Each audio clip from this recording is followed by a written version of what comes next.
വണ്ടൂർ ഗ്രാമപഞ്ചായത്തിലെ മുഴുവൻ ഹരിതകർമ്മസേനാംഗങ്ങൾക്കുമായി ഭരണസമിതിയൊരുക്കിയ ഓണക്കിറ്റുകളുടെ വിതരണം പൂർത്തിയായി. പഞ്ചായത്ത് ഓഫീസിൽ സംഘടിപ്പിച്ച ചടങ്ങിൽ ഗ്രാമപഞ്ചായത്ത് പ്രസിഡന്റ് കെ.ടി. ഷംസുദ്ദീൻ വിതരണോദ്ഘാടനം നിർവഹിച്ചു. നാടിന്റെ ശുചിത്വം ഉറപ്പുവരുത്തുന്നതിൽ ഹരിതകർമ്മസേനാംഗങ്ങൾ നൽകുന്ന സേവനം അത്യന്തം പ്രശംസനീയമാണെന്നും അവരുടെ ക്ഷേമം ഉറപ്പാക്കാൻ പഞ്ചായത്ത് ഭരണസമിതി എപ്പോഴും മുന്നിലുണ്ടാകുമെന്നും പ്രസിഡന്റ് കെ.ടി. ഷംസുദ്ദീൻ വ്യക്തമാക്കി. വണ്ടൂർ പഞ്ചായത്തിൽ പുതിയ ഭരണസമിതി വന്നിട്ട് ആദ്യത്തെ ഓണമാണ്. ആ ഓണ ആശംസകൾ എല്ലാവർക്കും നേരുകയാണ്.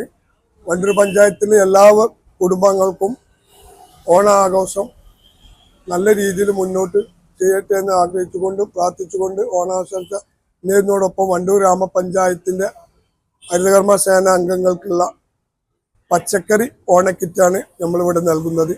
ചടങ്ങിൽ ഗ്രാമപഞ്ചായത്ത് വൈസ് പ്രസിഡന്റ് അജ്ന സിയാദ് അധ്യക്ഷത വഹിച്ചു. CT. Cherry, junior superintendent AP. Riyas, health inspector Athira, promoter Aswathy, മറ്റുദ്യോഗസ്ഥർ തുടങ്ങിയവർ പങ്കെടുത്തു. ഈ ചാനൽ ന്യൂസ്, വണ്ടൂർ. പക്ഷെ എന്റെ മനസ്സ് പറയുന്നു അത് ഇതിനൊക്കെ അപ്പുറത്ത് എന്തോ കൂടിയാണ്.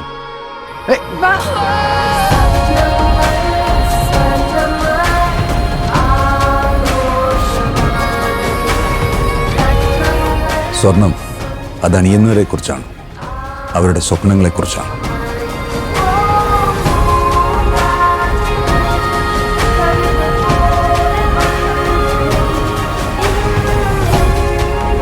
Look at her. She's gold. The dreams are gold.